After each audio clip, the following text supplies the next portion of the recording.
All right, guys, we are live. Welcome to this week's edition of Fights Unwrapped. We have UFC 284 to talk about, which for some reason has not gotten a lot of publicity, but we will talk about that in a little bit. I have my two hosts, Dustin and Alec, with me to join to talk about this beautiful fight card. And before we do that, we're going to talk about our sponsors real quick and pay the bills. So if anybody likes Carlos Condit, or anybody that has any really sore injuries from working out or from playing sports or doing MMA, you should check out rxhemp.com. They have really good CBD products, and you can get 10% off if you use our promo code rxhemp-usn. Get 10% off your entire order if you use that today. Also, for anyone who is a betting fiend, just like me and Dustin, Alec not so much, but that's okay. You can use mybookie.ag. Check that out. We have a promo code you can use for 100% sign-up bonus, USN100 for 100% sign-up bonus if you do that today or whenever you want to, bet on the Super Bowl, bet on UFC 284. That's great. You can use that promo code to sign up today for mybookie.ag. Okay, so we have a few different headlines today. Not too many, but a few that we're going to talk about. So let's see which one should we start first. Let me start with the one that Alec put up. Dana's comments on Fedor. So if anyone didn't know that, Fedor had his last match not too long ago. So that's why this is a headline. And we have a few comments on that. Alec, since you brought this up, I know you're a little bit tired, but could you just shed light on what this whole headline is all about? Yeah, wake your ass up, Alex. You're fine. Yeah, I'll be okay. I always bring in 100. So, So Dana made the comment that they asked him in the press conference this weekend. They asked him about Fedor because he finally retired. We'll see if it sticks. Fedor has a habit of retiring, but I think it will because he's never taken the gloves off in the octagon. So, but I think this is real. But he was asked if he's the greatest of all time, if he regrets not having him in the UFC. There's a combative relationship between Fedor and Dana White. They don't like each other. Dana White feels, he takes it personally, and Fedor feels like he didn't have to fight in the UFC to prove his point. I think his comments were taken out of context personally, but so basically Dana White said he doesn't think he's the greatest of all time. And then I think he said something else like I don't think he's really even that close or something, which I disagree with. But I don't think I'd love to hear you guys' thoughts on this because I don't think he is the greatest heavyweight of all time. I love Fedor. I love him. I love him to death. He's he got me in, watching his pride fights were crazy. But we're also talking about the same guy that lost to Dan Henderson, which Dana White brought up. So now that was much later in his career, obviously, but I don't think Fedor had to fight in the UFC to prove his worth. I just don't think, there's guys like JDS, Junior Dos Santos, and Stipe, and even Francis Ngannou, and Daniel Cormier has never lost a heavyweight bout in his entire career. So there's a lot of guys up there already. Some people throw Brock Lesnar in there, and I hate those people. So he doesn't belong up there. But I just was interested in your guys' thoughts about it. It's become very controversial for some reason, and I don't think it really is that. I mean, you hold up JDS next to Fedor, and I'm sorry, JDS's career is ridiculous, just ridiculous. So, what do you guys think about it? Well, I can start. So basically, I agree with you, Alec. I don't think he's the greatest of all time, but he's definitely one of the greats of all time for sure. Hands down. Like Fedor was kind of like after when I started watching UFC when his career started going in a kind of downward-ish spiral. So basically, I think he is one of the greats of all time. But you mentioned people like Stipe, Daniel Cormier, Francis Ngannou, JDS. Like I consider them a little bit higher, especially like someone like Stipe, that held the title the longest for a heavyweight title. So that was very important when it comes to this division. And like I think, like you said, Dana's comments were taken out of context, but at the same time, I can understand where he's coming from. As like I agree, he's not the greatest of all time, but he's definitely one of the greatest. That's for sure. Dustin, how do you feel about these comments on Fedor? Do I think he's the greatest heavyweight of all time? No. First of all, that is probably the hardest MMA conversation I could ever have because I can't remember the last heavyweight champion besides Stipe. And people try to call Stipe the greatest heavyweight, and he's just not. I don't think he is either. I understand he defended the belt 3 times and this and that, beat Francis, but let's be honest with, like, Stipe did not. There's a reason Francis Ngannou folded his ass up like a lawn chair. I'm going to be real. He should have done it the first time, if you ask me. But Stipe held him off. Derek Lewis held him off. It's hard to call Francis Ngannou the greatest right now because he didn't stick around fucking long enough for us to know. If he beat John Jones, I think we could have talked. But when it comes to the greatest heavyweight of all time, I can't name one. I like JDS. I like Stipe. I like Fedor. I like guys like Cain Velasquez. I like guys like, dude, there's so many fucking great heavyweights, man. I can't even. This is a very, very hard one. I can't call him the GOAT of MMA. That's John Jones. So that's held by one man and one man only. In my complete opinion, that's the most talented fighter I've ever seen. He's better than Fedor, and he'd beat Fedor, especially right now. He'd kill Fedor. If Ryan Bader could do it, let's be honest. John Jones would fuck you up, and I'm just being honest. Fedor, and we got robbed of Fedor. I'm going to tell you why. We didn't get to see him in his prime in the UFC.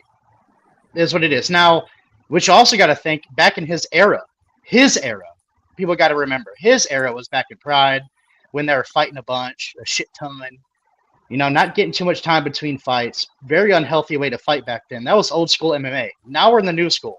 It's like comparing, like in basketball, someone from the 80s to someone in the 2020s. It's fucking hard. Like, I know it's not that drastic, but in MMA world, it's changed so fucking much in the last 15 years. And it's gotten to the point where Fedor, I think if you put him in his prime in this era, and he was given the tools that these younger guys are given, the medical attention, just the better training, just the better way of doing things, being paid to train, etc. I think that Fedor would have done very, very well. I think he would have held the title. I think he would have, in his prime, he would have beat guys like Randy Couture. I think he would probably beat guys like Frank Mir. Oh yeah. But the problem is that, again, Dana, with his ego and shit, ruined Fedor's opportunity to go to the UFC because it was a battle of egos between Fedor and Dana. Because Fedor at the time was God in MMA, back when they tried to get him to UFC. And he got a little bit older in his 30s, and he'd already fought a shitload of times by the time he was even in his 30s. And we got to see the watered down version in America. So I can't say he's the greatest heavyweight of all time because that'd be disingenuous. I think he's up there, but I can't put him over anybody. I could put him over a lot of heavyweights, but there's a few in question. And honestly, it's guys like Randy. It's guys like Francis. It's guys like JDS when he was on his run, even though JDS was starting to get beat up a little bit. Alistair Overeem never touched the title, but he was a great fucking heavyweight when you look back at it. There is so many good heavyweights, and that's why you can't keep that belt, because there's too many guys about to knock you the fuck out. And it's just how the heavyweight division is. But, good luck to he should have retired earlier, because Ryan Bader, that's fucking embarrassing, number one. And number two, it's just I feel robbed that I didn't get to see him in his prime in the UFC. So it's hard for me to say he's the greatest. Dana, as far as Dana talking shit about Fedor, I don't listen to a fucking word he says about Fedor because it's his ego talking. And and Fedor wasn't gonna bow down to him and take his shitty fucking contracts and all that. And that's what it is. And if Fedor don't like him, he probably has a good fucking reason. And if Dana don't like him, he has a good reason. So Fedor is one of the greatest, but not the greatest. Pioneer. Yeah, oh yeah, for sure. That's for sure. Yeah, he definitely. I also want to say this too. Like, we're not disrespecting Fedor. Like, he's probably top 5 of all time in the heavyweight division. But just I just think that people have gotten carried away because Dana White said something that they didn't like, and whenever Dana White says something that they don't like, they freak out about it. So Fedor, I just want to put it out there that the 3 of us respect Fedor immensely. MMA wouldn't be where it is without Fedor Emelianenko. I'm gonna respond to one thing Dana said. I forgot when he's talking about the Dan Henderson losses, all that bullshit. First of all, I can go up and down the greatest fighters in the history of MMA and tell you some bullshit losses, like how GSP got his ass knocked out by Matt Serra. Does that make him any less? I mean, and Matt Serra is no match for GSP, and he's nowhere even fucking close legacy-wise to GSP. He still knocked his ass out. So, and then Anderson Silva in his reign got knocked out by fucking Chris Weidman. And I'm sorry, Chris Weidman was not the fighter that people thought he was. And he knocked out fucking Anderson Silva. He lost to Michael Bisping. Granted, he was old, but I don't give a shit. He still lost. So at the end of the day, I can go up and down anybody's record and be like, you suck. Honestly, I can make an argument for anybody. But it comes to a point. The only one I can't do that for is John Jones, because whooped everybody's ass. it's Dominic Reyes. Dominic Reyes. If I really wanted to press John Jones, I could press about Dominic Reyes. And so therefore, I can press any great about a loss except Floyd Mayweather because he's 50-0. Is what it is. Rocky Marciano, shit like that. Khabib. I can't really talk shit because no one beat him, but I can talk shit that Khabib walked away from the fucking sport at 30 when he shouldn't have. He never went to a super fight. He never tried to fight at 170. He never tried to fight bigger guys when he weighed 200 pounds walking around. There's an asterisk between everybody's name. You could talk shit about any fucking fighter. You could talk shit about Muhammad Ali, how he got beat by a guy who had 7 fights. We can talk about that. We can put asterisk on anybody's name. Anybody's name. Don't come at Ali, bro. We can put asterisks on anybody's name, and that's how I'm replying to Dana. You're trying to shit on Fedor. Ali just got out of jail when he lost that fight. I don't give a fuck. You still lost. No, it's true, guys. Really good points brought up by both my co-hosts. Really good headline. Thank you, Alec, for putting this on the radar for us. Now we're gonna talk about something that's a little bit more exciting. Just a little bit more exciting. Sugar Sean's new contract. So if anyone does not know who I'm talking about Sugar Sean O'Malley. I know who I'm gonna go first. Go to first when it comes to this. But this is one of the headlines that Dustin actually brought up, and he's definitely shaking his head, and I know why. So we are gonna talk about that first. Dustin, since you brought and shed light to this headline, what do you think about it? I see you shaking your head, so I think I know where this is gonna go. I fucking loved you, man. I thought you were gonna do something good for fighters' contracts. I thought you were gonna do something good for fighter pay. You did the exact fucking opposite. You just did the exact opposite. You signed an 8-fight fucking deal. Are you insane? Are you insane? You might as well have just signed off half your fucking career. You might as well just signed off half your career. And at the same time, if people think it's going to affect another fighter, it is. When these prominent fighters start signing these contracts, these 8-fight contracts, it's like the NFL when shit was, like the pay was going up and they started having to pay people more. They started doing this and that. When fighters start inking 8-fight deals, guess what's going to happen? They're going to start expecting that now. And I know it's the first guy, but he's only the first. There's going to be more. They're going to ink more deals like this. I don't give a shit how much money he got paid. It is a bad contract for the fighters as a fucking whole. I hate it. I don't know why he signed away 8 fights. Zero fucking reason. You have all the leverage. There's no reason you had to do it. None. You haven't even won the belt yet. None. There's no reason you had to sign that long of a fucking contract. You probably could have signed a 4-fight deal, 3-fight deal, and probably got a shit ton of money. Nope. You just want to sign an 8-fight deal. This is not baseball, okay? No one wants to see fucking 8, 10-year contracts. I just don't. I don't. If you fight twice a year, if you do, that's without an injury. That's without certain shit. If you last longer in that 8-fight contract, dude, you just signed off the rest of your career. That's fuck. No, it's stupid. It's stupid. In my opinion, I love the guy. I'm still a huge fan. This contract was fucking stupid. Zero clue why he did. Zero clue. And there's nothing he could say to convince me. Because you lost every bit of potential leverage you could have had. Now you have to fight 8 times for these weirdos. 8 times before you become a free agent. Terrible for the sport. I can't stand it. I can't stand looking at it. It's fucking ridiculous. And no, it's his life. I get it, but no. I think it's the stupidest fucking thing that he could have done for the up-and-coming fighters that are after him. That's just my opinion. All right, Alec, Dustin had some very strong opinions on this contract signing.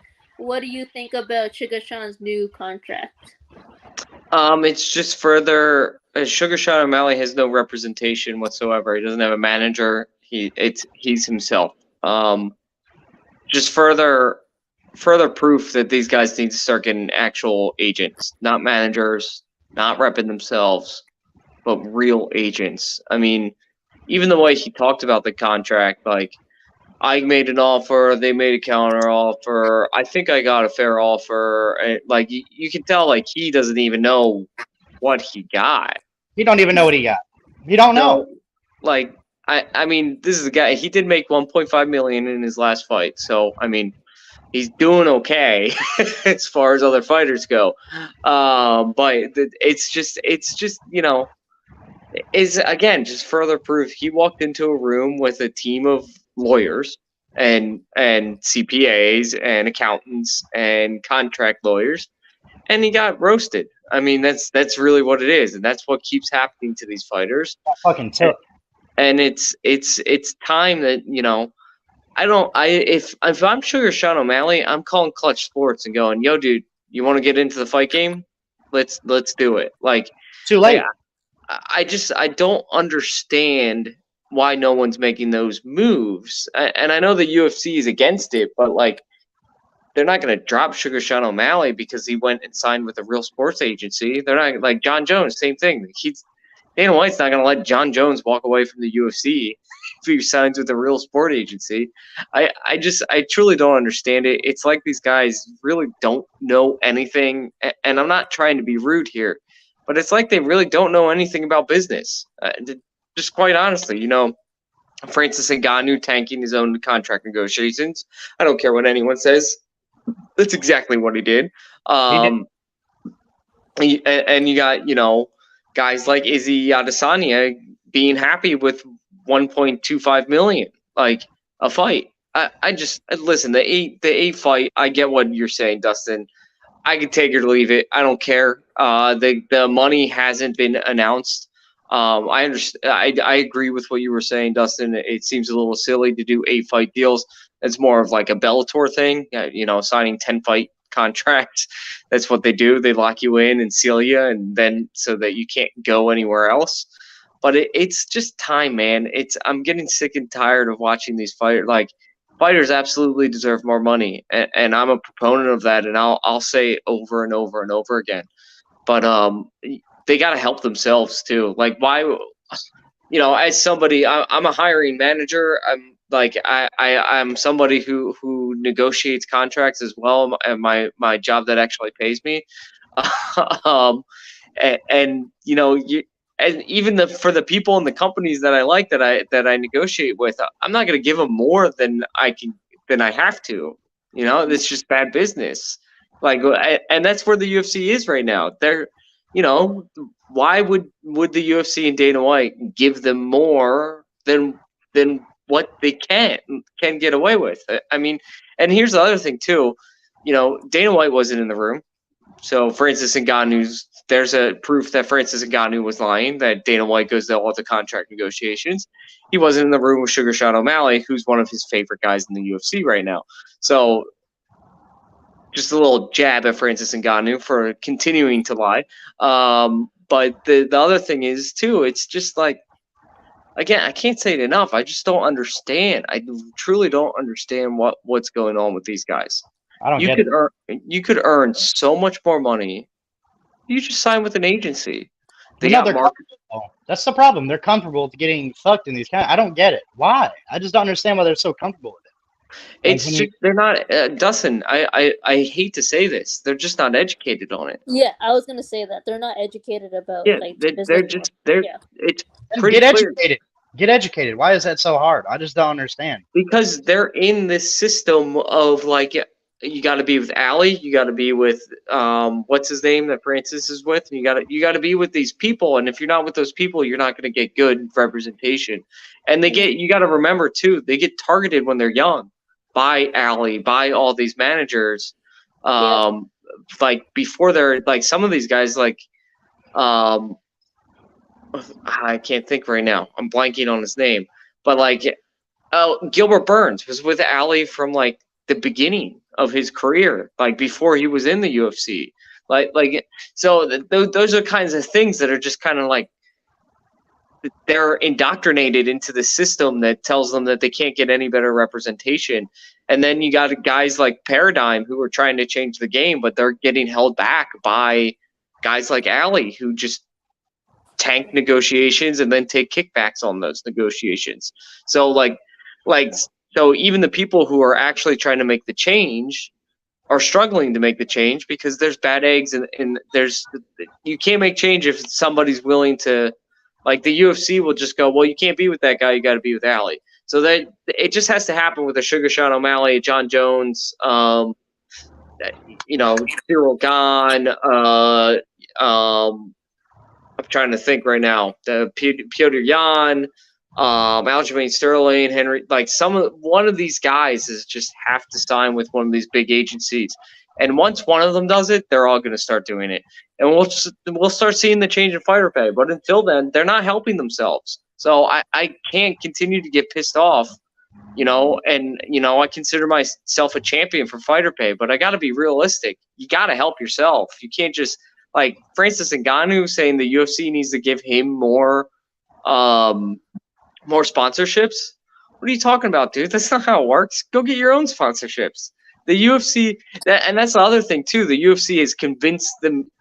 The managers and the fighters have convinced the media, and the UFC has convinced the media and Twitter, MMA Twitter, that these fighters aren't allowed to go get things. You can go get, and they're all 1099 employees. You can go sign with any endorsement you want. The UFC can't do anything about it. Seriously, they can't. They're not allowed to. That's what a 1099 employee is. You're an independent contractor. So, the fact that they sit there and say, well, the UFC needs to give us more sponsorships. No, they don't. Go get them. What are you waiting for? Go get them. And for the guys like Francis Ngannou, Sugar Sean O'Malley, and said, well, Sugar Sean O'Malley's not complaining. He's actually very happy with his deal. But for the guys who are complaining about it, it's like, dude, go get an endorsement. Or you made $500,000 last fight. Start a company. That's what Conor McGregor did. That's what a lot of these young guys are doing. I'm getting tired of this, man. I really am of trying to fight the good fight when the fighters won't help themselves. But Sugar Sean O'Malley just wouldn't help himself. He won't get representation, and he says, "I'm good with my contract. I think I got a good." Literally in the interview said, "I think I got a good number." You think you got a good number? Usually means you lost the negotiation. What I don't think is signing inking an 8-fight deal is not betting on yourself. It's just not, because basically if I'm just putting myself in my shoes. Let's just say if I was a fighter and I was as good as Sugar Sean. If I signed an 8-fight deal, basically I'm actually projecting my career's future. It's like, what if I go on a losing streak? What if this happens? I'll ink this 8-fight deal, even if I do go on a losing streak. Doesn't matter. I have an 8-fight contract, can't do shit. Now, that's where the problem comes in for me also. I was like, so why sign an 8-fight deal? If you become champion in your next fight, which you probably will if you fight Aljamain, I don't know if you'll win because of the wrestling, but I think that you have a good shot. Let's say you become champ and you get 3 title defenses, 4-fight contract. Dude, that re-sign phase is going to be fucking crazy. Guarantee you get way more money. Now what's going to happen is if you boss the fuck out, become a double champ, you earn all this money. You go down to 135, do this, do that, be great in the sport. Who gives a fuck? Because you still got 3 fights left by that time to be paid the same. And that could be 2-3 years. And it's fucking crazy. It's fucking crazy. I don't get why you would sign that. Baseball players, I get it. I get why they sign long ass contracts because baseball's so random. And they could have cold streaks, all that shit. Their career could go downwards in 2 seconds. MMA fighters that are good, that know they can win most of the time, it makes no fucking sense why you're going to ink that long of a deal. And I just don't give a fuck about the details. It makes 0 sense. Zero zilch nada. And that's just how it is. Yeah, I think like at the end of the day, like both of you pretty much like what I was thinking, y'all just said. Like pretty much what Alex said about them being just uneducated. A lot of them, like you said, they get them young and they're very naive. They think they're gonna be well taken care of by these guys like Ali, and then this is what happens. I also think that some of the reasons why they don't want to sign with like a big agency or a sports agency is because I think they're afraid to give up some of their money. I feel like maybe that could be one of the reasons why. Yeah. It's because they're told that agencies are going to take 40% when they don't. Yeah. The agency takes 10. They take less of a percentage than Ali takes. Like, yeah, that's the only thing I can think of. Honestly, like they're just very protective of their money and they're very naive. And like people like Francis, people like Sugar Sean, let's just example, Not to interrupt you, Monique. Let's just call it what it is. These UFC managers are predators. That's what they are. I mean, Ali's at fucking youth camps recruiting like future guys. Like that's what they do. And then they tell them that all these lies about sports agencies and stuff, and that if you sign with a sports agency, they're going to take 40% off the top of everything.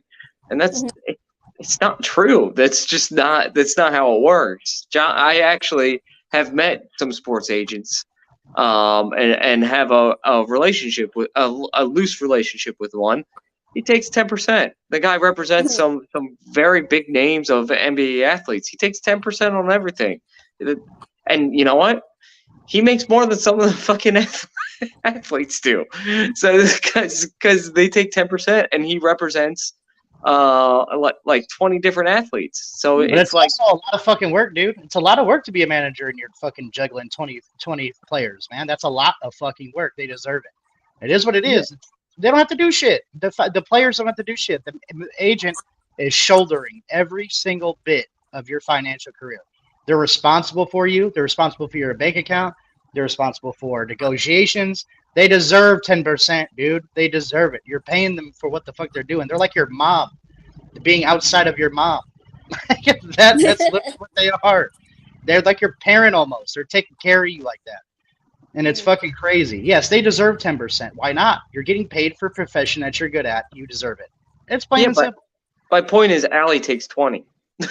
Well, Ali's fucking highway robbery. I mean, I don't know what to tell you. But if you ink a deal with 20% to your agent, you're just a fucking clown. I don't know what to tell you. No one else does it, but you do it. It doesn't make any sense.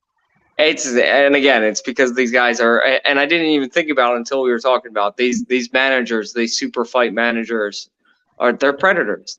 They get them when they're young. I mean, now Paradigm tries to do things the right way, but Paradigm was with the guy that made Paradigm with Conor. He's been repping Conor since Conor was like 18 years old. That's Conor's manager that he built the fucking company with. Literally, that's crazy. Yeah. So that's just how it works. Yeah, for sure, guys. This was a really, really good headline. I'm very happy that Dustin brought it up, and same as Alec with the other headline with Dina's comments on Fedor. But now we're gonna talk about the headline that shouldn't take too long because we are going at about almost 40 minutes into the stream. We are gonna talk about the new tough coaches officially. We have Conor McGregor versus Mike Chandler. Oh my gosh. Thank Lord it wasn't Tony. I'm sorry, Dustin. I know it would have been hilarious, but thank the freaking Lord it wasn't Tony. So you saved our prayers for sure.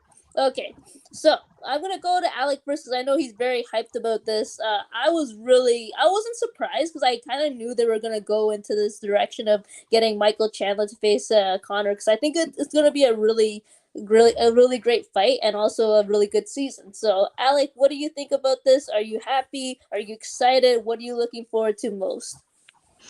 I just can't wait until the season starts, guys. Like seriously. And this whole thing that Chandler's this super nice guy. Go watch the Pitbull like press conferences. Like the Patricio Pitbull versus Chandler, that rivalry. Okay, that's a rivalry. That's a rivalry. You got to understand that. When you don't like a fucking dude, you don't like a dude. I mean, it is what it is. Yeah, but that's what they're going to build this up to. They just are, and I think it's going to be great. I think because Chandler knows how to talk shit. And if you don't believe me, go watch those highlights of those press conferences. Chandler knows how to talk shit. Conor's going to just be Conor, you know. Apparently, he has a very big announcement that he's making tomorrow. So we'll see what that is. But this is just incredible. It's great. It's going to be great for Tough. It's going to be great, like just for the brand of Tough alone to get Conor McGregor as a coach again. Everyone's going to watch it. Casuals are going to watch it. It's going to jump up the ratings. And let's be honest, the fights are the fights in Tough, and we all in the past several seasons. We all fast forward and skip a lot of parts of Tough. I don't care. Maybe you don't, but I know a good amount of people that skip all the coaching stuff and go right to the fight. I don't. And I can say I've done it before too. I don't do it with every episode, but I've just been like, all right. Yeah, it's like I don't want to watch Amanda Nunes and like I'm good. Let's just get to the fight. They don't know how to talk shit. They're not entertaining. Yeah, just now you got the best shit talker of all time in MMA doing it. It's going to be the ratings are going to skyrocket. And then the fight itself, we're looking at another million PPV buy. We just really are. So I'm super excited for this. I can't wait till it starts. So I have a question before I go into Dustin. Who do you think is going to win between these two men? I have to ask this question, obviously. Conor's going to catch him with the left probably in the second round. Early second round, I would imagine. Because Chandler's going to try to box with Conor, and Conor's just going to put his lights out. Okay, Dustin, what do you think what are you looking forward to most in the season? What do you think is going to happen in the fight between Conor versus Chandler? First of all, Chandler's about to get beat the fuck up. I'm going to just put that. In the fight, he's going to get beat the fuck up. I'm sorry. That boy's going to get dissected. But we'll move on from that. That's you. When it comes to, honestly, I give props to Chandler. He actually gave flowers to Conor. Like, he was like, Conor could have easily took Tony. He was his choice. He could have took Tony or could have took me. He was like, I give props to Conor because, like, this is his words. I give props to Conor because he could have took the easier fight. He could have just knocked Tony Ferguson the fuck out and got along with it and went and fought for the title. He literally said that. He could have just beat him and went and fought for a championship. Easy. And he was like, and he knew Conor was going to win if it was Tony Ferguson. And he was like, but he didn't. He chose me instead. And he was like, and don't get it wrong with Conor when saying Conor won't accept fights. He's like, Conor loves it. Conor loves the attention. Conor loves the cameras. Conor loves taking tough fights because that's him. That's his fucking personality. And I hate when people say he's trying not to take tough fights. He fought fucking Khabib. He fought Khabib. No one wanted to fight. He fought him in Russia. Like, dude, he volunteered to fight him in his backyard. That's a unicorn. Who wants to fight Khabib in Russia? Nobody. So therefore, I love that Chandler gave him his flowers and was like, no, dude, he picked me. He picked the harder fight. And he picked the guy that has more power. He picked the guy that is more durable. He picked a guy that can fucking wrestle. And he was like, so I give him his flowers for picking the tougher opponent. He was like, you guys are talking shit about Conor, saying he won't do this, he won't do that. And he's like, you're lying. Because Conor will do that. And he will do this. And honestly, it's going to be a great fucking season. I already know Conor's going to pick on him for being short. And that's going to be number one. Jeez, I know I had the short jokes locked and loaded. I'm going to be fucking dying laughing. He's probably going to call him a little twerp. And I guarantee, because I remember the way he made fun of TJ Dillashaw, and I was fucking crying. I was fucking crying when he was talking about TJ.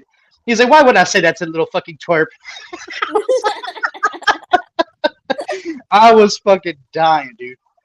But fucking, I can't wait for this season because I think it's two good fighters. Great fight that's coming. Even though I think Conor's going to spark him, I think that Chandler is at least going to make it entertaining. It's going to be fun for spectators to watch. And hats off to Michael Chandler for being a stand-up dude and actually saying the fucking truth and saying that Conor took the harder fight when he had the choice. He was the A side of the deal. He could have chose anybody he fucking wanted to, and he chose Michael Chandler when he could have chose old ass Tony Ferguson that has no chin anymore, and he could have just fucked up in 5 seconds. So I'll give him his flowers. Here's the thing. Can we just put to rest this stupid MMA Twitter that Conor doesn't take hard fights? Like, the guy literally fought Floyd Mayweather. Yeah. Like, first boxing match ever. Yeah, it was for the money, but let's be honest. First boxing match ever. Greatest fighters of all time that beat 26 world champions. 26 world champions. And then not just that, comes back to the UFC and immediately fights Khabib.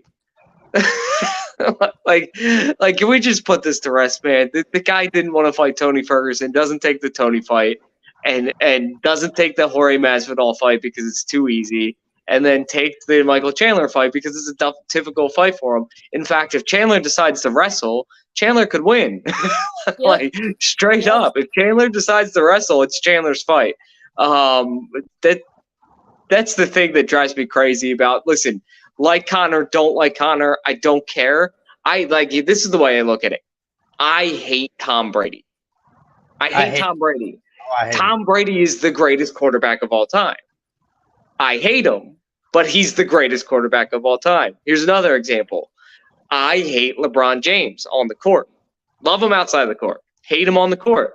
LeBron James is the greatest athlete of our era. He's the greatest. I'm not going to call him the greatest basketball player of all time because that's reserved for Michael Jackson. But Michael Jordan. Michael Jordan. Sorry. Michael Jordan. It's reserved for Michael Jordan. So I'm not. But that's a different stream. We're not going to talk about that here. But like I can still say LeBron James is one of the greatest basketball players I've ever seen. Like like this whole idea that Conor McGregor doesn't take tough fights. Let's include Michael Chandler on this. But I just want to remind people of this because, and I know we're going way over, but I just want to. This is a guy that's beaten Max Holloway, that fought Dustin Poirier, Dennis Seaver, whatever. Chad Mendes, Jose Aldo, took the Nate Diaz fight on 10 days notice. 10 days notice, fought at the time one of the baddest people in MMA history. Fights Nate Diaz again and beats him.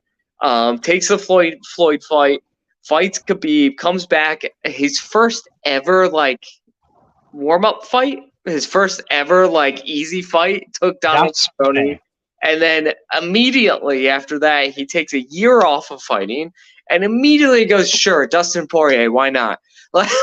Can we just put this to rest that he doesn't take tough fights? He takes every tough fight. That's all he does.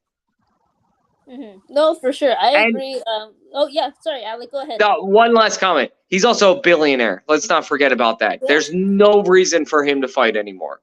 Yeah, I was about to say, when you said that if Chandler wrestles, he's gonna win, I was bobbing my head because that was what I was thinking. But here's the thing: Chandler is gonna try to outbox him, just like Dustin said. He's gonna try to do that because for some reason he has the fight IQ, but it's like he doesn't use it. And we already talked about this in the last stream, which is really frustrating because he has the skill to beat most fighters, even though he's like, a little bit shorter than most fighters. I mean, like, he has the wrestling, he has the striking, he has the IQ there. It's just that it's very frustrating when he doesn't use it. And I bet you, because Connor's gonna try to bait him, be like, oh, I bet you I can outstrike you, he's gonna be like, He will. oh, bitch, I'm gonna fucking outstrike you as well. And then, like, this is what's gonna happen. He's gonna lose to Connor. Yeah, So, he reminds me of Cody in that way. Cody Yeah. Garbrandt had all the skill in the world, but like as soon as he thought he rocked somebody, he'd just open up. And Chandler's the same way. The one thing I will say about Michael Chandler is Chandler's gas tank lasts for days, and he can get hit with bombs and still just walk forward. So He has a wrestler's gas tank, man. It's a different. Yeah. fucking- that's what's really scary for Connor too, because Connor has the strongest left hand in probably maybe UFC history. Left hand. I'm saying left hand, not the strongest punch ever, but the strongest left hand in UFC history. And if he lands a clean one, I think he puts him out. But it's what Michael Chandler has proven is two things in the UFC. He's a tough motherfucker, and that guy has the iron chin. Like, he can just take shots. I mean, he stood there with Justin Gaethje. He stood there with Poirier. Like, he has taken bombs. And let's not even forget his freaking Bellator days. The guy has been in nothing but battles and continues to not get knocked out. So, I like, that's what does worry me for Conor McGregor, is that Michael Chandler will just keep coming.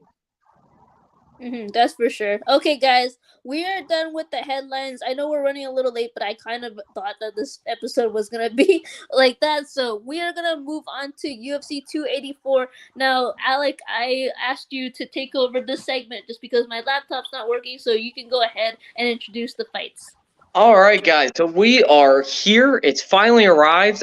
Even though it's not being marketed, it's finally arrived. But Not at Dana, all. just so you know, Dana White said that it will beat Conor McGregor's PPV record. What? Are you serious right now? It's gonna do 1.5 million. I don't think so. Anyway, so we're here. We're at UFC 284. Just a couple of fights. You guys know I love to do this to point out on the prelims. There's a really good fighter, Francisco Prado, on the prelims, Argentinian fighter. He's 11-0. He's a new guy. He's fighting Jamie Malarkey, who's kind of been a little bit of a disappointment. So that, guys, make sure you watch that one. You have Joshua Kalibau versus I can't even pronounce his name, but that's a nice prospect fight as well. So there's it's Bagha Dasarian. That's my best guess. But we got a couple of young guys, and then the headline is unfortunately Tyson Pedro versus Bukakis, which kind of sucks, of the prelims. I'm not a big fan of either of those guys. So it is what it is, though. So we're getting into it. We're going to jump right into this. We got the return of the great Jimmy Crute versus Alonzo Menifield. So that is your first fight of the night. I'm going to jump over to Monique to give us a little bit of her breakdown on this. Monique, what do you think Jimmy Crute and Alonzo Menifield is going to – what do you think is going to happen? Okay, here's the thing. I'm not really fond of the both of them. Gonna be honest, not really fond of the both of them. But I think Alonzo is probably going to take it. I just think that he's the more powerful fighter. I can see him just throwing bombs and winning that way. Also, by the way, I know, Alec, you're not a big fan of Tyson Pedro, but if Tyson Pedro was single, Baywatch would be my corner right now. I'm just saying. Anyways, point is that back to Alonzo Menifield. I just made Alec die pretty much. And then, so I think he's gonna win. I'm not really a fan of Jimmy Crute. Like, I can see why people like him, but I don't like him personally. I don't really like Alonzo Menifield, but like because he's been like a little bit of a disappointment to me, so that's probably why I don't like him as much. But yeah, that's how I think of this fight. Dustin, what do you think of this fight? when I look at this card in general, I just think it was put together a little bit too fast, if you ask me. The reason I say that is because I think this card should have been a hell of a lot more stacked. It's very disappointing. I'm looking forward to the main event. Manafil and Crew, I mean, it's a good fight, but Well, I'm not. This card in general just makes me look at it with a confused face because I just think that it was prematurely put together. well, Dustin, to I just interrupt don't you, this fight. to interrupt you real quick. Remember, this was supposed to be the co-main was supposed to be Whitaker versus Costa. Fuck Costa. Nobody wants to I see know, fuck right? Costa. That's even worse. Don't bring that shit up. That makes me feel worse. I don't know, man. Like this is a fight. Like I'm gonna watch it. Don't get me wrong. I'm not that impressed by it at all. I don't even want to vote on it.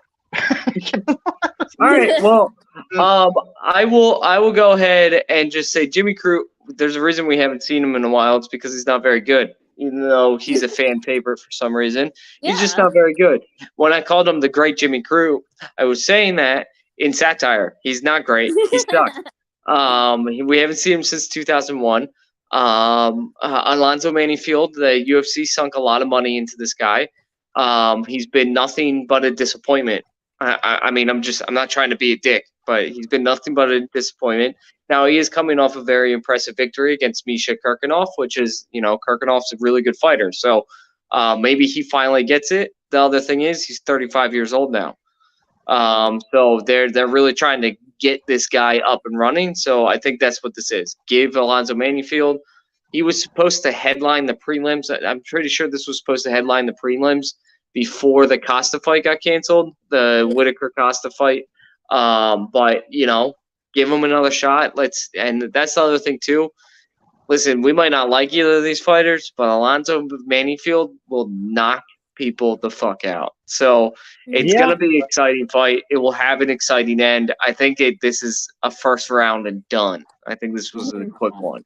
For sure. All right, we're moving on. We got someone who I really like, who just hasn't lived up to his hype. Justin Tafa versus Parker Porter. I love me some Justin Tafa.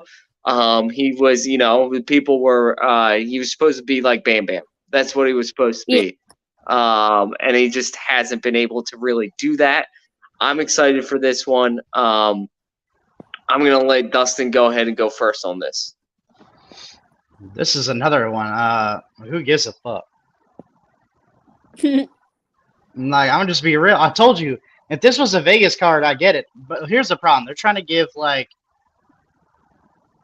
they're giving foreign fighters the shot in main cards and stuff in events like this, and it's stupid. This is not I'm not saying these guys are like Justin Tafa, great, yeah. I mean, but when it comes to this card in general, this is a fight that, of course, I'm not. First of all, Jimmy Crute and Alonzo Manifield should be above this one. This shit should probably be the headline of the prelims. You fucking ask me. Again, this is just a shrug your shoulders, dude. Yeah. Even if I bought the PPV, I'd go cook me something to fucking eat while this shit was going on. I'm sorry, I don't give a shit about. Hey, first of all, Justin Tafa has only won 2 out of the last 4 fights. He's out of he's coming out one of the most premier cards to hit UFC history. And it's fucking. It don't make any fucking sense. It don't make any sense. I'm not excited for this. If this was on Vegas, I could be all right. But this right here, no, it just doesn't live up for me. I'll watch this fight if Twitter says it's entertaining. That's how I feel about this fight as well. It's crazy. Now the co-main's pretty cool, but this one, no. The last 2, I'm good. So again, for a little bit of clarification, it's a huge bummer that this fight card got hit with a bunch of cancellations. This was the first So I just remember the first fight on the sorry, Bean's about to go nuts. The first fight on the card, the main card was supposed to be Tyson Pedro versus the young mountain tiger himself, Ming Yang Zhang, who is the 24-year-old, if I'm remembering correctly, Chinese phenom who's just supposed to be this absolute stud. He's been fighting since 2014, and he's only 24 years old. So it was supposed to be his introduction to the UFC. And then the next fight was, I think, I can't remember the actual layout, but because of cancellations, the beginning of this card, like Dustin said, does really suck. Monique, before we move on, let's go ahead and get your thoughts on Tafa versus Parker Porter. Yeah, no, I was very excited with Tafa in the beginning. I thought he was going to do really well. But here's the thing. Parker Porter sometimes surprises you. Okay? Like, there have been some fights that he's been in where he's won, and we never thought he was going to win. Number one, probably because we didn't know him. Number two, because, like, the other person is probably supposed to win that fight. And so I actually have my eye on Porter. I'm not going to lie. Sorry about Justin Tafa. I don't know. That man sometimes surprises me, so that's why I'm picking him to win this fight. Yeah, I'm going Justin Tafa. I think he knocks him out. To be quite simple. I don't know when it happens, but I think we're going to get back-to-back knockouts at the beginning of the card. The names aren't that great, but it'll at least be fun to watch. So there's that. It would have been really cool to see Ming. I already can't pronounce his name, but it would have been really cool to see him because, again, like I said, he'll be back. So it will happen. But 24 years old, been fighting pro since 2014 because in Asia it works differently than here, obviously. But and that guy is someone that we need to watch out for because that kid's a stud. He's a stud. Anyway, so we are moving on to more exciting things going on. We have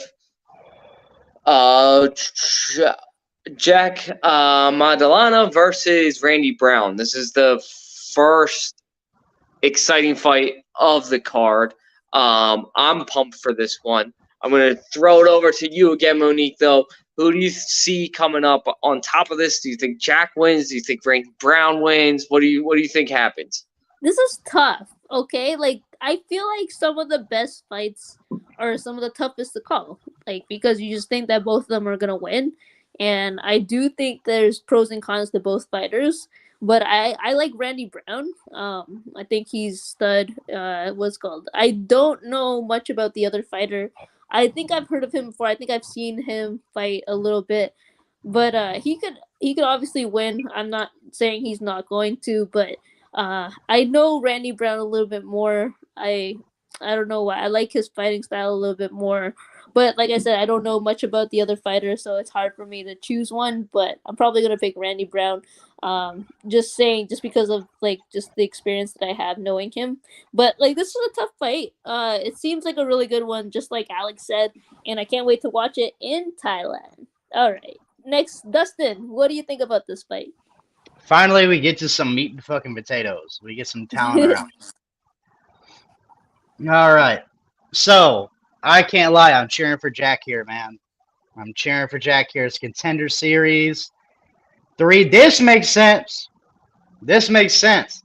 A guy that's he's a younger guy coming up on the contract. He earned his shit. He's in a 3-fight win streak. And now he's fighting Randy Brown, that his only loss to the elite of the division. This is where we come to the meat potatoes, finally. I like Randy Brown. Randy Brown has done his job in the UFC.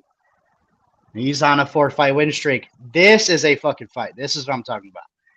I'm cheering for Jack because I love my Contender Series guys. I'm just being real. I understand Randy Brown's good enough to probably hold off. He's like a gatekeeper. And this is the guy that Jack's got to get through to really start catapulting his career here. This is the fight he's got to win, and I am cheering for him so bad. I hope that he beats the shit out of Randy Brown. It's going to be great because this is a guy with a lot of talent. Young, been knocking everybody the fuck out. He's an entertaining guy, and I hope he beats the shit out of Randy Brown so we can give the 170 division some damn entertainment because it ain't gonna be entertaining for a while. So therefore, hopefully this kid really catapults and he starts getting in the mix and we start seeing some excitement 170. So Jack, let's go, baby. Don't disappoint me. Don't disappoint me. So I am super pumped for this fight. You see me shadowboxing, that means I'm pumped, right? Jack Della Maddalena is an absolute stud. Dustin, you said 3-fight win streak. 3-fight win streak in the UFC. Well, that's what I mean. In the UFC. This guy is on a 13-fight win streak. This dude's a monster. UFC. Even now. And he hasn't lost since 2016. He lost his first 2 pro fights ever and hasn't lost since. The guy has seen some talent, but you know he hasn't been outside of the first round since stepping foot into the UFC. And he just beats the crap out of people, man. Randy Brown, I really like Randy Brown. He's starting to build up fights. He's starting to build up wins. He's finally starting to live up to his hype, but he is running into an absolute warrior here. Now, I am a little worried. 13-fight win streak, 3-fight win streak in the UFC, not outside of the first round. This might be a little bit of a trap fight for Jack. Like, it might be a little bit of a, because it's not a gimme whatsoever. This is it. You know, this is Jack Della Maddalena is really stepping up his talent level here, and going up against a really, really good fighter, Randy Brown. They're gonna throw. It's gonna be great. It's gonna be a really entertaining fight. It's going outside. Listen, if Jack if he wins in the first round, I'll be shocked. I think this probably goes the distance. I think we're going to see a unanimous decision for Jack. But because Randy Brown's going to land some stuff that Jack Della Maddalena has never seen before. Because that's just, you know, he's Randy Brown. He's the rude boy. He throws weird, crazy strikes that come out of nowhere. That's what he does. And he's a point fighter.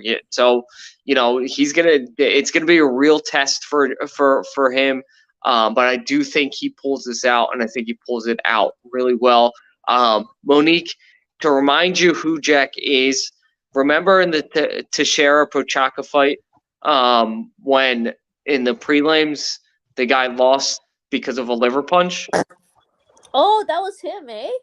That's Jack Della Maddalena. Hey, that candidate just came out.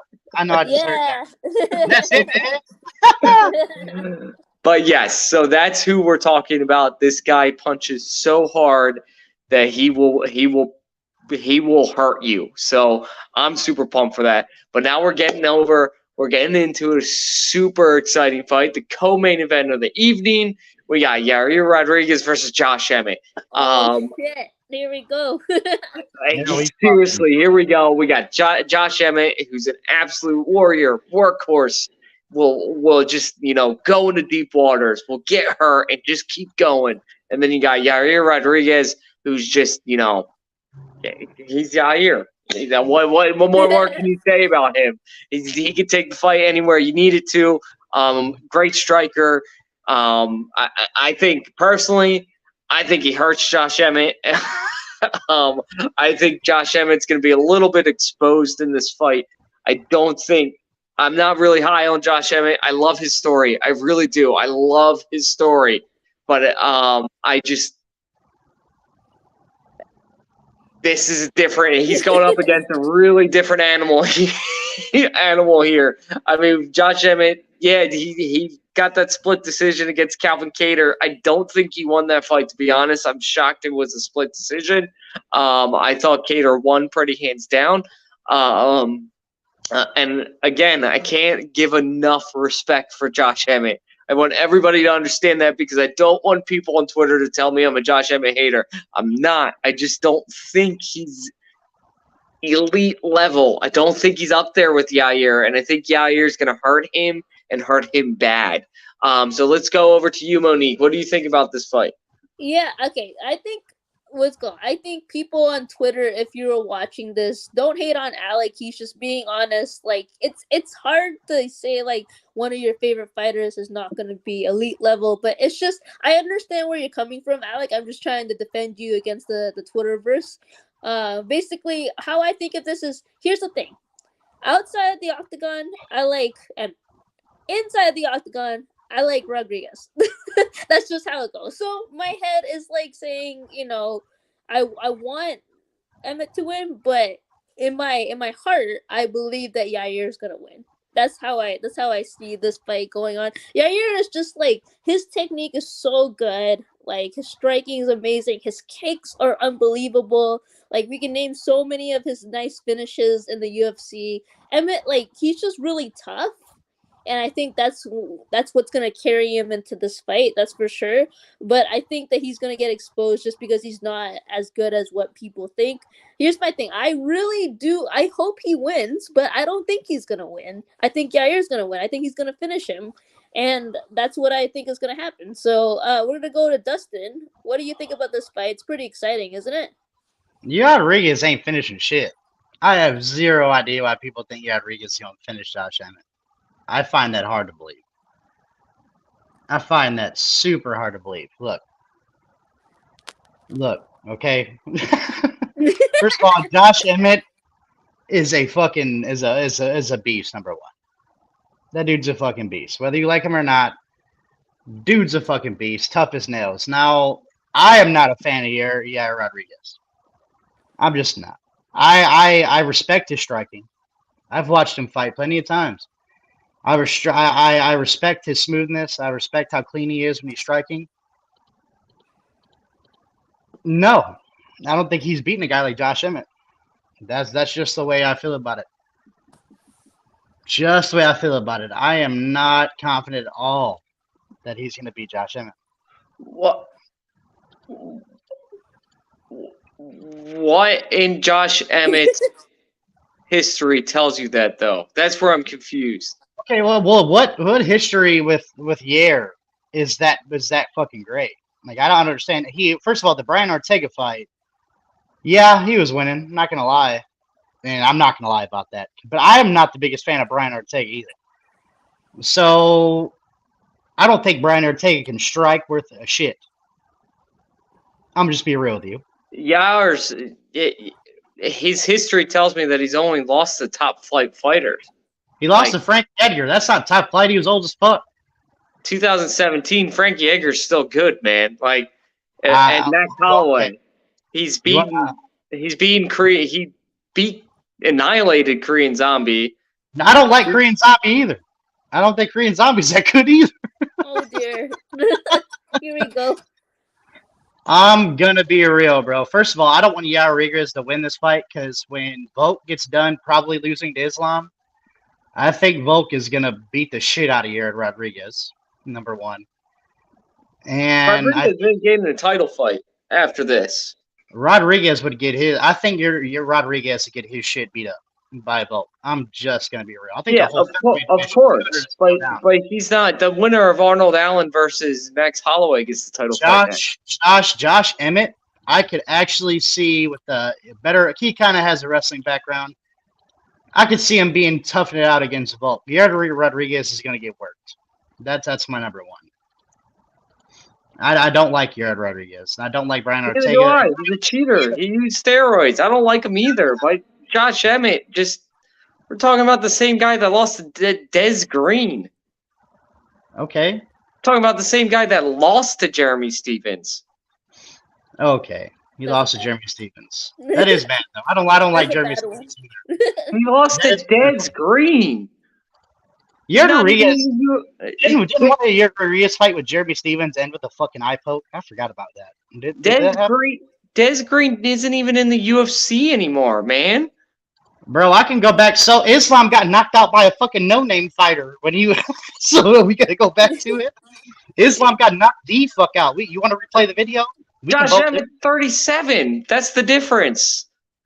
Look, I think Josh Emmett's going to beat the fuck out of Yair Rodriguez. I hope you're right, man. I do. I really hope you're right. I hope you're right. But I'm at the wrong side of the spectrum here, I guess, because I think Josh Emmett's going to beat the fuck out of Yair Rodriguez. That's my complete opinion. I think Dude. I don't know if he finishes him, but Do you remember the Max Holloway fight? Do you remember that? The Rodriguez Max Holloway fight? Max Holloway is a way different fighter, dude. That's way different. And Max I Holloway like- is a and then Yair Rodriguez broke his goddamn foot kicking fucking Max Holloway, bro. But here's the thing. Anyway. I think betting wise, I would love for Josh Emmett to win. Nah, like I'd betting bet all wise, day. that's a fucking lock right there for sure. But I just I don't. got I Josh just Emmett, don't- dude. Yeah, I mean, like if he does win, I'll be very happy. I'll probably bet on that, but I'm not gonna lie. I'm but- betting Josh Emmett right Yeah. now. Yeah, I mean, I might I mean, bet you on can it hand too. I'm you not can gonna hand lie. you can hand the sports book your money all you want. I'm I bet didn't on it hand too. So, I didn't hand the sportsbook my money when Izzy got beat by Jan, and so therefore, I'm not scared at all. Believe me. There you go. Okay, Alec, move on to the main event, please. All right, guys, we are at the main event of the evening. I'm gonna keep doing that every time we do this show. By the That's way, okay. I'm gonna channel my inner Bruce Buffer, and it's gonna get louder and louder and louder as we You continue. can never channel an inner Bruce Buffer. It's impossible. There is no channeling that. That's Bruce Buffer. All right, just wait until the next PPB. What we do. I'll show you. You guys know how loud I can get. You've only heard. I've only gone 20%. You're an Italian from Philly, man. We're not. We surprised. All right, we are moving on. We got Islam versus Volkanovski, the first super fight of the year, with many more to come, I'm sure. But this is the first super fight of the year. It's a big one. We were talking in the chat. I'm still a little upset that it's happening already. It should have happened like 3 fights from now. But whatever. I'm super excited for it. I think it's going to be vastly entertaining for as long as it lasts. And I'm going to say that, but I'm not going to talk about it yet because I don't want Dustin to yell at me until later. Oh dear God. I'm not Okay. gonna I use am you. not, I'm we scared have now. we have the same pick. I just disagree the way you think it's gonna work, and I don't think it's gonna work like that. But we'll see. So we're gonna go. I'm actually gonna skip Dustin first, and I'm gonna go over to Monique. Monique, how do you see this happening? And first of all, I need both of your takes on how you feel about this not being marketed and that they're marketing the Slap League more than this fight. And also, how do you see this working out? What do you think happened? Yeah, okay, so I can attest to the marketing. Okay, so a lot of people, I've been in a lot of chats with MMA fans that are huge bettors that talk about all the headlines as well. They believe that this is not marketed because Dana knows it's not going to make enough money. That's why it's not marketed. Wow. This is what I just gathered from a lot of people. They think that Oh, Dana good. doesn't think that it's gonna make enough money, so that's why it's not really marketed as much. Like you see, like the John Jones fight is like already marketed like crazy because it's John Jones, and you know you're gonna make like millions when it comes to him, right? But when it comes to Islam, like he's like everybody kind of knows who he is. Only like I feel like a lot of like huge fight fans like us know who Islam is, but maybe a lot of people don't really know who he is, and then people they don't really know who Volk is either. They only know who Holloway was back then. I feel like Volk is just like starting to emerge and starting to get on this really great win streak. So I feel like the reason why it's not being marketed is because people don't really know who these fighters are, not like us. So, and when it comes to how I think it's going to build up, I think that Islam is huge compared to Volk. Huge, like massive compared to Volk. Now, I know they're going to fight at the same weight class, but at the same time, I think Islam is massive compared to him. I think, striking wise, he can do that to Volk, but he's probably going to wrestle him and then probably put this to the ground. I think that's what's gonna happen. So I think Islam's gonna win. He's just gonna outmuscle him. I feel like, and I might be wrong. You never know. I can see maybe Volk being really good at striking and getting those jabs in, but Islam's pretty tough, so I can't really see that happening. Alec, I'm gonna throw it back to you because I don't know if you want Dustin's take right now because I know you guys are probably gonna go at it. So I'm gonna supervise this. No, it's good. I mean, Dustin, you prefer me to go first so you can yell at me afterwards, or what? Oh, I'll go first. Honestly, Alec is always surprised. Sometimes I like Alec's points, even though he doesn't believe I do. There's some of them. We've already talked about it. I believe some of your points are true. The only thing that I don't like about your point in some of these fights, Islam is not going to fucking run over Volkanovski. I'm sorry. He's not going to just step in there with one of the greatest fighters I've seen in recent time. And he's not Charles Oliveira. I'm sorry. The way Volkanovski is trajecting, he's better than Charles Oliveira. Khabib knows he's better than Charles Oliveira. Everybody knows that. To be real, he's better than fucking Charles Oliveira. I'm sorry. But when it comes to Volkanovski versus Islam, if Islam was Khabib, I would agree that he's probably going to try to dominate this fight like that. He's not. He's not. I think he's going to stick around on the feet. I think that with Volkanovski, he's really good at controlling the pace of a fight. And if he stands up too long, Volkanovski is going to be able to get off of the takedown pressure because he's going to take the middle of the octagon. He's not going to back up to the middle of the octagon like everybody did against Khabib and everybody does against Islam. He's not going to allow him to take him down so they can get in a jiu-jitsu match like dumbass Charles Oliveira. That's number one. And second of all, it just comes to a point where Islam, first of all, Khabib's not even going to be in Islam's corner, and that's a whole different opinion. How the fuck do you ride this dude's career the entire time? If I was Islam, I'd be so offended by that. I'd be so fucking offended by that. Like, I was like, dude, you have talked me up. You've been here, and then you're going to fucking leave me when I'm in a super fight against one of the best fighters in the fucking world. Yeah, that makes complete sense. Makes complete sense. But at the same time, it doesn't matter if Khabib's in his corner. Islam's still a great fighter. The Ariel Helwani, I watched his interview with Volk, and Volk is right. Who gives a fuck if Khabib's in your corner? You're Islam. You fought those fights. You know what you're doing. You don't need Khabib in your corner. And it's to a point where I think Volk is going to survive a lot longer than people think. I think it's going to be a hell of a better fight than people think.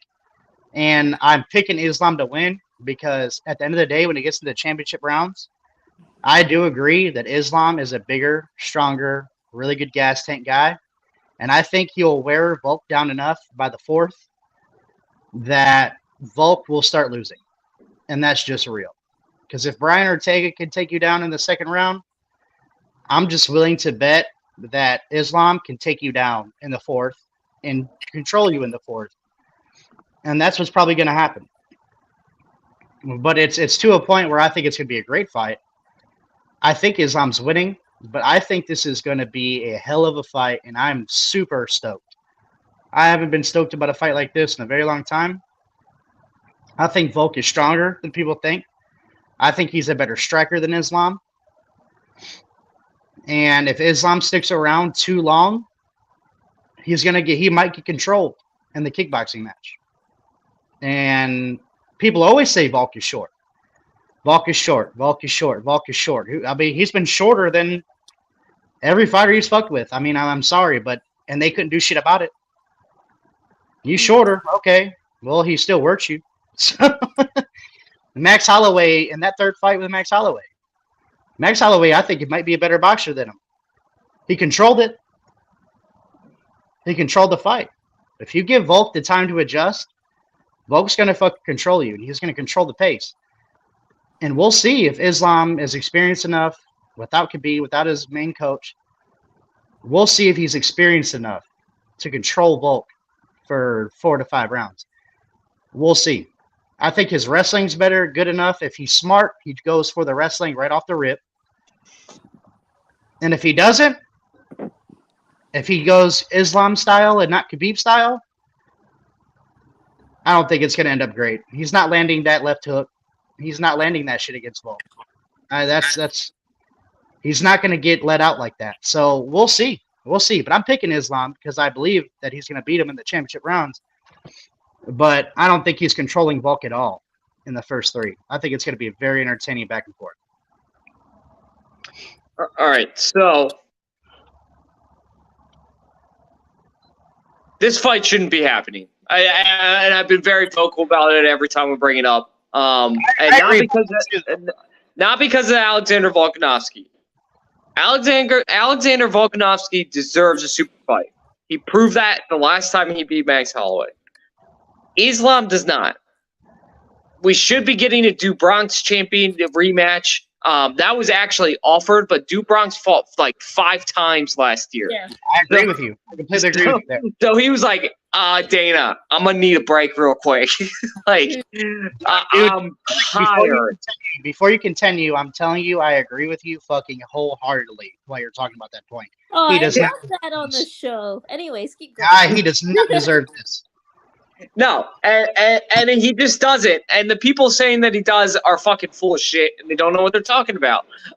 Just to be honest with you. Sorry. Please argue with me. I will go back and forth with you on that one because that's fucking bullshit. You don't fight Bobby Green, get gifted a championship fight, and then get a super fight. That's not how this works. Also, it's not being marketed because Islam is not marketable. It's the same thing with Francis Ngannou all over again. He's not marketable. The guy's just not. He doesn't have a marketability to him. He doesn't talk shit, and when he tries to, it's really bad. Usually, Khabib is the one talking shit for him, and Khabib doesn't talk shit. So that's how bad Islam is at doing it. And the other reason it's not being marketable is, listen, you guys know I hated Alexander Volkanovski for a while. I loved him before that. I hated him, and now I'm back on the Volkanovski train. He won me back. I'm a big fan. But I gotta admit it. Casuals don't know who he is. They just don't. Casuals don't know who That's my Islam. point, Alec. That's what Right. my point is. Yeah. Casuals don't know who Islam is. Islam, yeah, sure. Islam versus Do Bronx did 700K in PPV buys. And I got to say this. It's because it's because Do Bronx was on a ridiculous fucking run. People started paying attention to Islam. Because Habib is his fucking meal ticket when it comes No, to that. it's because of Habib, but also Do Bronx was a draw. He was bringing in casuals because he beat Dustin Poirier. He beat Justin Gaethje. He beat the guys that casuals pay attention to, that casuals think are the best in that division. So he beat all those guys, so that made the casuals pay attention. So that's why it did 700K. I'd be shocked if this does 600 PPV buys. I'd be shocked. That's fair, though. That's pretty good. Yeah, but I'd be shocked. I'm expecting 450 to 500. So anyway, so that's why it's not being marketed, because Dana White knows. That's why this card. That's why I brought it up when we were talking about it. This card was fucking stacked before all the cancellations. Like, this card was going to be really, really exciting. That's why the co-main was Robert Whittaker versus Costa. That's why Yair Rodriguez versus Emmett, which could be a co-main on any PPV, was not a co-main. This card was stacked because it wasn't going to do anything. And Dana wanted Costa on here because the Costa lovers would watch this fight. Anyway, now let's get into the actual fight. Again, I hope this is one of those fights. I hope I'm wrong, and I hope Volkanovski shocks the world and wins. I just don't see it happening. I don't see a path to victory. Islam is too smart of a fighter. Sure, does he love to try to box and kickbox for a little bit at the beginning of every fight? Yeah, but at the end of the day, he always falls back to his wrestling. Always. The other thing is Volkanovski has never, ever seen a wrestler as good as Islam. Never. In his entire career. If you want to throw out 2017 Chad Mendes, I would tell you to go back to smoking your crack. 2017, Chad Mendes was no longer a good fighter. He was always a overrated fighter to begin with. Yeah, So- he was overrated. I agree. He was very Yeah, he was never a top flight wrestler in the UFC. He was in a weird period of time where the 155 division was in this like weird shifting period where the new guys were coming in still. Chad Yeah. Mendes was 145. 145. You're right. I'm sorry. You're right. So he was in this weird period where there were like injuries in 145. There wasn't a lot of like Conor was coming up. It was a weird period in the division. That's why people thought he was good. And then as soon as the talent caught up with him, he just dropped in the rankings. So Volkanovski's never gone against someone who could wrestle like Islam. Never, ever. He's never gone against somebody like this.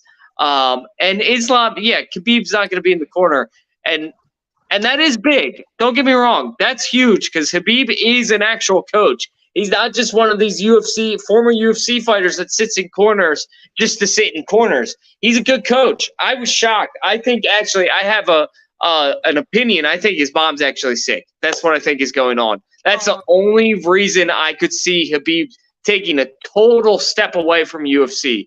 Because you can't corner Islam in a super fight. I don't know about that, man. If his mom is sick, then I hope there's truth to that. But that's just me guessing, just based off of the Khabib that we know. Listen, the only reason he retired was because he promised his mom he would. no, okay, let me rephrase that. I don't hope his mom is sick. Do not think I hope his mom is sick. I'm saying that if his mom is not, and he does not corner Islam, I would be offended for Islam. Yeah, it's got to be. My point is, it's got to be something big for Khabib to completely step away from the sport. It's got to be something big. So that's just. I don't know what it is. I just know it's got to be something huge that's happening in his life. So yeah, that is a big deal. But Islam is a smart fucking fighter. He always is. These freaking Dagestani Russian fighters are always smart fighters. Except they are smart because they don't go to 170 where they can't wrestle Kamaru Usman. So they are very smart. I agree with you. Anyway, my point is, I think Islam will try to strike with Volkanovski, see if he can get some success with that, and when he ultimately can't, he will immediately take him down. And Volkanovski does not have the BJJ because that's what happened. Let's remember the Duke Bronx fight. It got brought to the ground, and Duke Bronx almost put him in that triangle. He almost got him.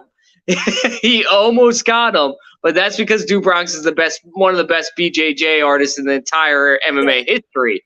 So Volkanovski, we haven't really seen his back to the pad.